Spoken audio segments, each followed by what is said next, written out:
You want to know the truth? The best relationship advice I ever received didn't come from a relationship expert, a podcast, or even a book.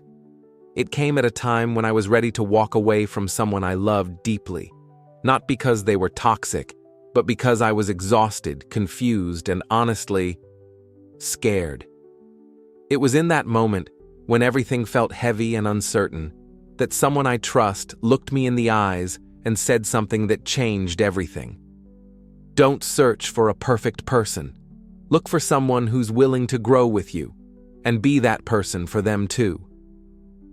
At first, it didn't sink in. I wanted a clearer answer. I wanted a checklist, something more concrete. But the more I sat with those words, the more they revealed a truth that I had been avoiding.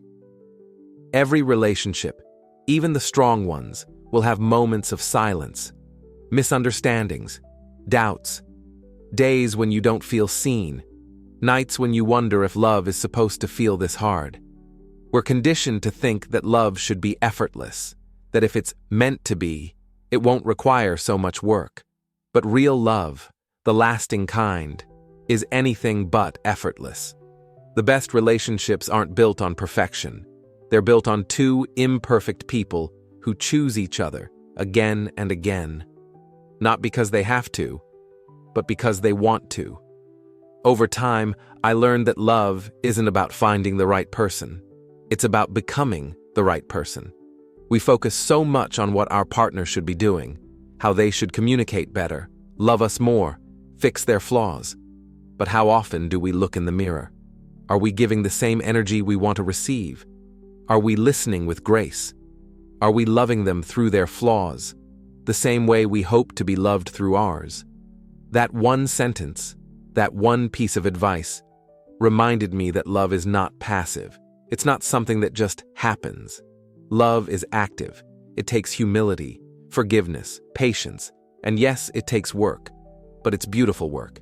If you're in a relationship right now or hoping to be in one someday, ask yourself this.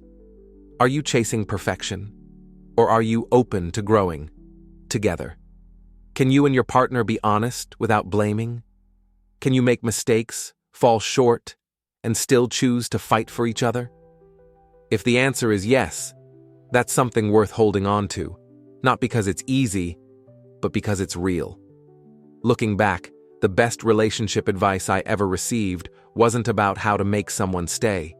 It was about how to show up, how to love fully, consistently, vulnerably, even when it's hard. Because love doesn't survive on sparks alone. It survives on intention, on choosing each other, even on the days when walking away would be easier. And sometimes, the most powerful thing you can say in a relationship isn't, "I love you." It's this: "I'm not going anywhere. Let's grow together." If this spoke to you, share it with someone who needs to hear it today. And in the comments, tell me, what's the best relationship advice you've ever received? I'll be reading them.